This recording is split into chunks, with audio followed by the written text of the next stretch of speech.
안녕하세요. 가이스TV 연미쌤입니다. 제가 작년에 학점은행제 왕초보 기초가이드 영상을 올렸었는데요. 정말 많은 분들이 도움이 되었다면서 카톡과 댓글을 많이 남겨주셨어요. 이제 이 자리를 빌어서 많은 관심 감사하다는 말씀 드리고 싶습니다. 그런데 영상을 보고 이론적으로는 이해가 되었지만 실제로 적용을 해보려니까 좀 막막하다는 분들이 상당히 많았어요. 예를 들면 일단 쌤 영상에서 말씀하신 대로 학습자 등록은 했는데 그 다음 수업은 어디서 듣나요? 쌤 교육원은 정했는데 그럼 어떤 수업을 듣나요? 이런 식으로 하나가 해결되면 또 하나에서 막혀버리는 좀 꼬리에 꼬리를 무는 질문들만 계속 생긴다고 하시더라고요. 그래서 오늘 저 연미쌤이 이전 영상을 좀 보완한 2024년 버전 학점은행제 왕초보 가이드를 준비했습니다. 이번에는 최종 학력에 따라서 골라서 보실 수 있게 고졸, 전졸, 대졸 이렇게 총 3편으로 준비해봤고요. 단순히 이론적인 것만 말씀드리는 게 아니라 실제로 학점은행제를 처음 시작하시는 분들의 입장에서 좀 과정을 진행하다가 마주하게 되는 여러 가지 상황들을 자세하게 설명드릴 예정이니까요. 끝까지 집중해주세요. 그럼 제 1탄 고졸편 시작하겠습니다. 자, 영상을 시작하기 전에 제가 학점은행제에 대해 좀 야무지게 설명해 놓은 이 학점은행제 기초가이드 오리지널 영상을 먼저 보고 오신다면 이제 설명드릴 내용들이 조금 더 쏙쏙 이해가 되실 것 같아요. 자, 그러면 내가 고졸이다. 그런데 학점은행제를 알아볼 거다 라고 한다면 이 6가지의 순서만 기억해 주시면 됩니다. 첫 번째, 보유 학점 확인하기. 두 번째, 목표에 맞게 전공 설정하기. 세 번째, 목표 기간 설정하기. 네 번째, 수업들을 교육원 정하기. 다섯 번째, 수업 진행 방법. 그리고 여섯 번째, 학점 인정 신청 및 학위 신청하기입니다. 6가지나 대단히 이렇게 생각하시는 분들이 많겠지만 제가 각각의 순서를 하나씩 차근차근 설명드릴 테니까 혹시나 설명을 듣고도 잘 이해가 되지 않는 부분이 있으신 분들은 아래에 카톡 링크를 클릭해서 상담 문의를 남겨주세요. 자, 그럼 첫 번째, 보유 학점 확인하기. 최종 학력이 고졸인 분들의 경우 대부분 0학점부터 시작을 해야 하지만 제가 상담을 하다 보면 대학교 중퇴를 했거나 제적돼서 보유 학점을 가지고 계신 분들이 있는데요. 이렇게 한 학기라도 내가 대학을 다닌 적이 있다면 그 학점은 무조건 확인해 보세요. 학점은행제는 학점을 쌓아서 학위를 받는 제도잖아요. 그렇기 때문에 보유하고 있는 학점이 많을수록 내가 더 채워야 하는 학점은 줄어들 수밖에 없습니다. 간혹 학생분들이 내가 학점은행제로 하려는 전공이랑 아예 다른데 학점으로 쓸 수 있나요? 이렇게 물어보세요. 근데 우리가 대학에서 전공만 듣는 게 아니듯이 일반 혹은 교양학점으로도 그 학점을 다 채울 수 있습니다. 그리고 여러분, 대학교를 다닌 적 없으셔도 실망하긴 이릅니다. 학점은행제에서는 자격증도 보유학점으로 인정을 해주거든요. 이때 학점은행제를 진행하면서 취득할 자격증도 해당이 되지만 내가 이미 보유하고 있는 자격증 또한 학점으로 인정받을 수 있습니다. 내가 보유하고 있는 자격증을 학점 인정되는지 확인해보고 싶은 분들은 여기 국가평생교육진흥원 홈페이지 학점은행제 소개, 학점 인정 대상, 자격 단계에서 자격별 전공 연계로 검색해보시면 됩니다. 이때 여러분, 취득 연월을 정확히 안 쓰시는 분들도 있는데요. 취득 연월 매우 정확해야 됩니다. 이 취득 시기에 따라서 인정되는 학점이 달라지는 경우가 있거든요. 하나의 예로 소방안전관리자 2급 자격증은 2018년도 4월 1일 이전에 취득한 분들은 16학점 인정이 되고요. 18년도 4월 1일부터 20년도 12월 15일까지 취득한 경우에는 10학점, 그 다음 2020년 12월 16일 이후에 취득한 경우는 6학점까지만 인정이 가능합니다. 취득 연월을 잘 점검하시면 좀 공짜로 학점을 더 인정받는 좋은 기회가 될 수도 있어요. 이렇게 지금 내가 가지고 있는 보유 학점을 확인했다면 그 다음 단계로 넘어갈게요. 두 번째, 목표에 맞게 전공 및 학위 선택하기. 우선 고등학교 졸업자가 진행할 수 있는 학위 과정은 딱 2가지예요. 전공 45학점, 교양 15학점을 포함해서 총 80학점을 채우면 되는 2년제 전문학사 과정과 전공 60학점, 교양 30학점을 포함해서 총 140학점을 채우면 되는 4년제 학사학위 과정입니다. 내가 어떤 목표를 가지고 학점은행제를 진행하는지에 따라서 진행해야 되는 전공과 이 학위 과정이 달라지겠죠? 이때 본인이 원하는 전공과 학위가 뚜렷한 분들이 있고요. 내 상황에서 어떤 전공과 학위를 진행해야 되는지 잘 모르는 분들이 있어요. 이런 분들을 위해 제가 몇 가지 가이드라인을 제시해 드리려고 합니다. 최종 학력이 고졸이신 분들이 가장 많이 진행하는 과정은 어떤 게 있을까요? 첫 번째는 정규대학교 진학입니다. 정규대학교 진학이라고 하면 편입과 대졸자 전형 신입학을 예로 들 수 있는데요. 4년제 대학교에 3학년으로 입학하는 걸 뜻하는 편입과 전문대에 1학년으로 신입학하는 대졸자 전형 둘 다 학점은행제로 준비할 수 있습니다. 이때 특수한 경우를 제외하고는 보통 성적을 관리하기 적당한 경영전공 혹은 아동가족 전공으로 준비하시는 분들이 많습니다. 두 번째는 사회복지사 그리고 보육교사 자격증 취득이에요. 좀 나이, 성별 상관없이 많이 진행하려는 과정이 바로 사회복지사랑 보육교사 과정인데요. 노후 대비나 취업 등을 목적으로 알아보신 분들이 많지만 고등학교 졸업 학력으로는 발급받을 수 없는 자격증이라서 입시가 따로 없는 학점은행제를 통해 2년제 학위까지 취득하려는 분들이 많습니다. 이때 사회복지사 자격증을 취득하기 위해서는 사회복지 전공 전문학사를 진행할 수 있고 보육교사를 취득하기 위해서는 아동가족 전문학사를 진행할 수 있습니다. 다음 세 번째는 산업기사 기사응시 자격이에요. 최근 들어 문의가 가장 많은 과정인데요. 국가기술 자격증을 따려는데 학력 혹은 경력 조건이 있어서 최대한 빠르게 응시 자격을 갖추려는 분들이 학점은행제를 진짜 정말 많이 알아보십니다. 이때 내가 시험을 볼 자격증에 관련 학과로 인정되는 전공을 택해야 되는데요. 보통 예를 들어 전기기사를 보려면 전기공학으로, 산업안전기사를 볼 거면 안전공학으로 이렇게 관련 전공을 확인 후에 진행하실 수 있습니다. 여기서 제가 한 가지 깨알 팁을 좀 공유해 드릴게요. 학점은행제에는 마법의 전공, 경영학이 있는데요. 웬만한 주요 국가기술 자격증 관련 학과를 살펴보면 이렇게 경영, 회계, 사무 중 생산관리 직무 분야와 관련된 학과라는 내용이 있어요. 이게 바로 학점은행제 경영학에 해당됩니다. 그래서 어떤 전공을 해야 될지 모르겠는 분들은 학점은행제 경영학으로 웬만한 산업기사, 기사, 응시 자격을 다 갖춰 나가셔도 좋습니다. 경영학을 추천드리는 이유가 일단 온라인으로 강의가 많이 개설되어 있고요. 난이도가 쉽습니다. 이 외에도 취업을 위해 학점은행제를 진행하시거나 대학원 진학을 위해 하시는 분들도 많은데요. 이분들은 공부하고 싶은 전공이 좀 어떤 건지 살펴볼 필요가 있을 것 같아요. 국가평생교육진흥원 홈페이지 표준교육과정을 보시면 다양한 전공들을 확인해 보실 수 있습니다. 여기서 내가 진행하고 싶은 전공이 있는지를 확인한다면 조금 더 내 계획을 구체화시키기 좋겠죠? 만약 온라인으로 학점은행제를 하시려는 분들이라면 제가 몇 가지 전공을 좀 추천드려 볼게요. 경영학, 심리학, 사회복지학, 아동학, 체육학, 컴퓨터공학, 정보통신공학, 미용학, 법학, 소방학 이 정도는 최대한 온라인으로 진행할 수 있는 전공에 해당될 것 같아요. 자, 이렇게 전공과 학위 종류를 정했다면 다음은 내가 희망하는 기간에 맞게 계획을 짜는 건데요.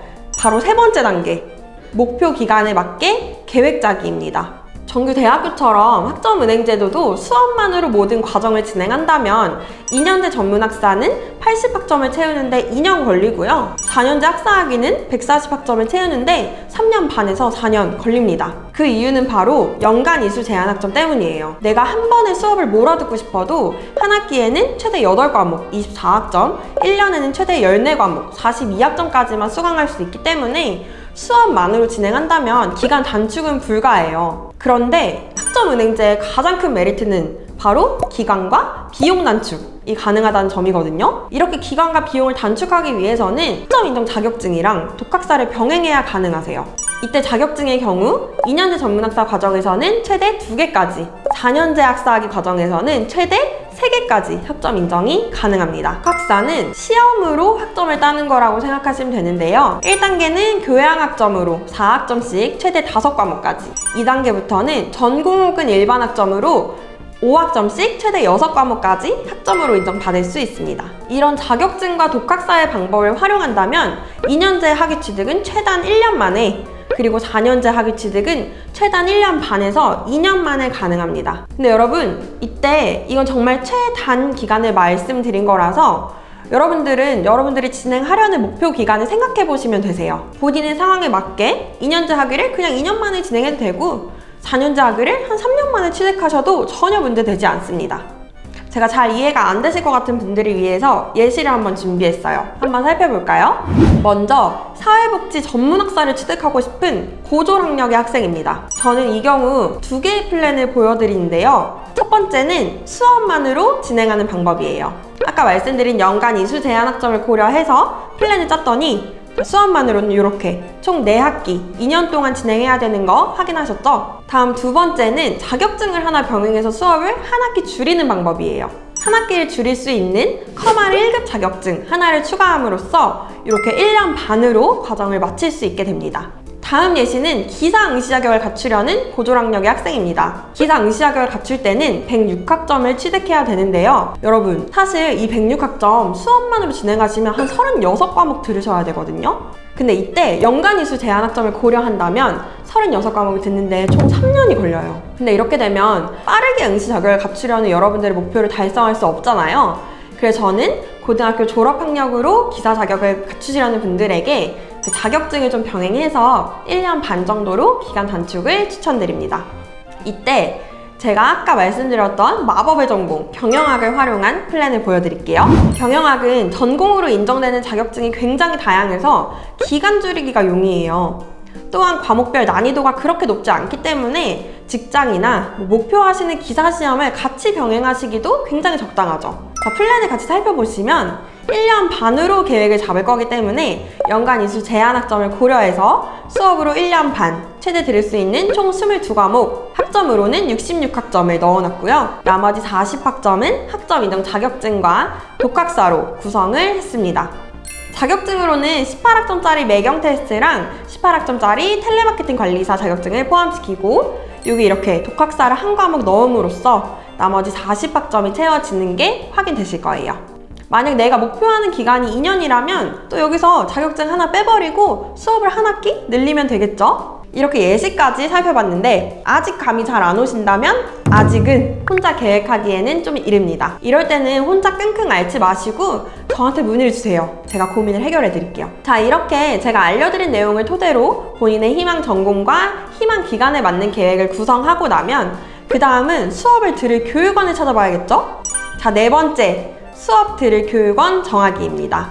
아마 요리조리 알아보시면서 계획을 잘 짰는데 막상 어디에서 수업을 들어야 되는지 좀 막혔던 분들이 많이 계실 거예요. 저와 같이 좀 든든한 플래너가 흔하지 않다 보니까 제대로 믿고 상담을 받아보기도 좀 어려우셨을 거고요. 이런 분들은 국가평생교육진흥원 홈페이지를 통해서 내가 듣고 싶은 전공이 어느 교육원에서 열리는지 확인하실 수 있습니다. 이때 주의할 점은 수요가 많지 않은 전공이라면 아예 과목 개설이 안 되기도 하거든요. 예를 들어 식물보호기사를 따려고 온라인으로 원예학 전공을 진행하고 싶다고 했을 때 여기 전공에 원예학을 검색해보고 유형은 원격교육으로 설정해볼게요. 그런데 이렇게 수업이 열리는 교육원이 3군데밖에 없을 뿐더러 평가 인정 과목 수, 즉 열리는 수업이 한 개씩 밖에 없다고 확인을 한다면 이 전공은 진행이 어려운 전공이라는 뜻이에요. 이럴 때는 전공을 다른 전공으로 바꿔서 할 필요가 있겠죠? 반면에 열리는 교육원이 너무 많아서 고르기 힘든 경우도 있습니다. 예를 들어 학점은행제, 마법의 전공, 경영학을 검색해볼까요? 자, 이렇게 15과목 이상 전공 과목이 개설되는 교육원만 해도 거의 30군데 정도로 찾아볼 수 있습니다. 이럴 때는 각 교육원의 상담을 받아보거나 각 사이트에서 샘플 강의를 진행하면서 교육원을 선정해 볼 수도 있고요. 저와 같은 플래너와 상담을 통해서 저희가 소속되어 있는 교육원을 안내해 드린 후 진행하는 방법도 있습니다.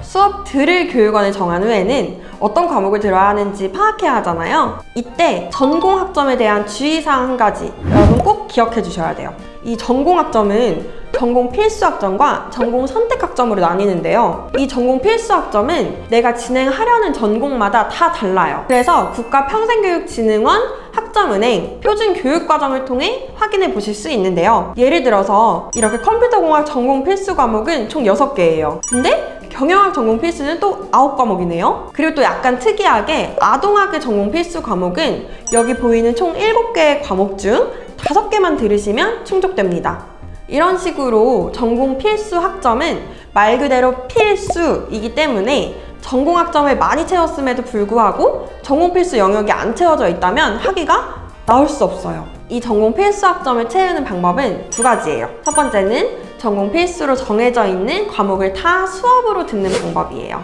예를 들어서 경영 학사를 진행하고 있어요. 그럼 여기 있는 경영 정보 시스템부터 회계 원리까지 총 9과목은 전부 다 수강을 해야 되는 거죠. 두 번째 방법은 학점으로 채우는 방법이에요. 수업은 여러분 무조건 한 과목에 3학점이에요. 예를 들어서 경영학 전공 필수는 학점으로 치면은 이제 9과목이니까 27학점이죠. 그럼 자격증과 수업, 독학사 이런 거 병행해서 27학점을 채우면 전공 필수 학점이 충족됐다고 말할 수 있습니다. 경영학에서 대표적인 자격증 18학점짜리 매경 테스트를 병행한다고 가정해 볼게요. 매경 테스트로 18학점을 취득한다면 전공 필수를 채우기 위해서는 나머지 최소 9학점, 그러니까 3과목 이상을 들으면 되겠죠? 이렇게 수업을 들을 교육원을 정하고 어떤 과목을 들을지 정한 다음에 수강 신청을 진행했다면 이제 본격적으로 학점을 채워나가는 학점은행제 과정이 시작되는 거예요. 그래서 5번째, 수업 진행 방법입니다. 지금까지 설명했던 4번째 과정까지 진행된다면 여러분들은 무사히 계획을 짜고 수강 신청을 하신 거일 텐데요. 이렇게나 설명한 내용이 많을 줄 저도 몰랐어요, 여러분. 조금만 더 집중해서 들어주세요. 자, 이제는 본격적으로 수업을 들을 차례입니다. 많은 분들이 수업이 진행되는 방식에 대해서 궁금해하시기 때문에 저는 이제 온라인 평생교육원 담당자니까 온라인 진행 방식에 대해서 간단히 설명드릴게요. 온라인 강의는 한 학기로 진행이 되는데요. 한 학기는 15주, 약 3개월 반입니다. 이때 그냥 강의를 듣기만 하는 게 아니라 강의를 듣다가 뭐 중간고사, 기말고사, 시험도 보고 과제도 하고 이렇게 성적을 주기 위한 반영 요소들을 다 해나가야 돼요. 이 평가 요소는 보통 온라인 출석, 과제, 시험, 토론, 퀴즈, 참여도 이렇게 구성되어 있는데요. 이 중에서 중요한 건 크게 한 3가지. 온라인 출석, 중간고사, 기말고사, 과제 이렇게 3가지로 생각하실 수 있어요. 온라인 출석은 말 그대로 수업을 들으시는 그 자체가 출석 인정되는 거예요. 근데 강의는 실시간 강의가 아니라 녹화 강의이기 때문에 출석 인정 기간 내에만 아무 때나 들어가서 들어주시면 되는데요. 이게 15주 과정이니까 1주차부터 15주차까지 매주 주차별로 강의가 열리고 출석 인정 기간은 보통 2주씩으로 생각하시면 됩니다. 그 다음은 시험이에요. 전체 15주 과정 중에 8주차 때는 중간고사가 있고요. 15주차 때는 기말고사. 이렇게 과목별로 시험은 2번씩 있어요. 보통은 금, 토, 일, 월 이렇게 4일 정도 기간을 주고 제한 시간 1시간 내에 한 25문제에서 30문제 정도를 푸는 형태입니다. 다음은 과제예요. 과제는 교육원마다 조금 다를 수는 있는데 보통 과목별로 한 번씩 있고요. 주어진 주제에 맞게 레포트 형식으로 제출하시는 거예요. 이 외에도 토론, 퀴즈, 참여도 등의 평가 요소는 교육원별로 진행 방식이 좀 다 다르기 때문에 꼭 본인이 수업을 듣는 교육원 홈페이지에서 확인해 보셔야 됩니다. 실제로 저 같은 경우는 이제 교육원에 소속되어 있는 플래너이기 때문에 이런 학사 일정들을 그때그때 챙겨드리고 좀 쉽게 하실 수 있는 방법이 있다면 공유도 해드린 역할을 해요. 근데 저도 수업 들어보니까 이게 이수만을 목적으로 한다면 정말 어렵지 않게 강의를 진행하실 수 있고 좀 성적 관리를 해야 되는 분들이라면 이 평가 요소들을 꼭 신경 써야지만 내가 원하는 점수를 얻어갈 수 있을 거예요. 이렇게 수업을 듣고 학점을 취득하신 분들이라면 드디어 마지막 이 부분까지 기억해 주셔야 되는데요. 마지막 단계인 학습자 등록, 학점 인정 신청, 그리고 학위 신청입니다. 아무리 내가 수업을 다 듣고 막 자격증이나 독학사 다 딴다고 해도 국가평생교육진흥원에서 이 행정 절차가 되어 있지 않다면 학위가 나올 수 없습니다. 이 행정 절차는 매년 1월, 4월, 7월, 10월 국가평생교육진흥원 학점은행 홈페이지에서 가능하고요. 간단히 하나씩 짚어볼까요? 우선 학습자 등록은 내가 어떤 전공과 학위 과정을 진행하는지를 등록하는 절차예요. 여기서 학습자분들이 학습자 등록은 무조건 수업 시작하기 전에만 해야 되는 단계로 생각하시는데요. 그렇진 않아요. 수업을 듣는 중간에 학습자 등록 기간이 돌아오면 그때에도 충분하고요. 대신 학위 신청 마감일을 기준으로 75일 전에는 무조건 학습자 등록이 되어 있어야 되기 때문에 수업을 시작하고 바로 다음 분기에는 꼭 이 학습자 등록만이라도 해두시는 걸 추천드립니다. 다음 학점 인정 신청은 내가 이수한 강의, 취득한 자격증, 취득한 독학사 등을 다 업로드하는 단계예요. 그래야 학위 수여 요건이 충족되는지를 확인해서 학위를 받을 수 있거든요. 이 학점 등록 방법은 국가평생교육진흥원 홈페이지에 이렇게 가이드 영상이 있으니까 참고하시면 어렵지 않게 진행이 가능합니다. 마지막으로 학위 신청. 네, 많은 분들이 또 놓치는 부분이 학점 인정 신청까지는 다 잘해두고 이 마지막에 학위 신청을 안 한다는 점인데요. 학위를 신청해야 학위증이 나오기 때문에 2월 정기 학위를 받고자 하는 분이라면 12월 15일부터 1월 15일 사이에 학위 신청을, 8월 후기 학위를 받고자 하는 분이라면 6월 15일부터 7월 15일 사이에 학위 신청을 꼭 해주셔야 되고요. 학위는 교육부 장관 명의의 학위고요. 나중에 이력서를 기입하실 때는 학점은행제 전문학사, 학점은행제 학사 이런 식으로 기입해 주시면 됩니다. 자, 오늘 이렇게 숨가쁘게 최종학력 고졸이 학점은행제를 진행하는 방법에 대해서 정말 굉장히 세세하게 다 알아봤는데요. 최대한 실질적인 정보를 드리려고 노력했는데 여러분들 궁금증이 많이 해소되셨는지 모르겠어요. 학점은행제도가 단순히 한두 달 만에 끝나는 과정이 아니라 짧게는 4개월가량부터 길게는 몇 년까지도 진행되는 과정이다 보니까 처음부터 좀 목표를 명확하게 해서 계획을 잘 잡고 시작하셔야 괜한 시간과 비용을 흘려보내지 않을 수 있습니다. 오늘 영상을 토대로 잘 따라해 보시고요. 그래도 풀리지 않는 궁금증들이 있으시다면 언제든 아래에 카톡 링크를 클릭해서 상담을 남겨주세요. 긴 영상 끝까지 시청해주셔서 정말 감사합니다, 여러분. 안녕! 더 궁금하신 점이 있거나 영상에 나온 선생님과 상담을 원하시면 PC는 제목 아래에 있는 더보기란을 클릭, 상단에 있는 상담 링크를 클릭하셔서 문의를 남겨주시면 됩니다. 모바일은 화면 아래에 있는 더보기란을 터치, 상담 링크를 확인해보세요. 카카오톡 상담은 댓글에 있는 링크를 클릭하셔서 궁금하신 내용 남겨주시면 빠르게 답변 도와드리겠습니다.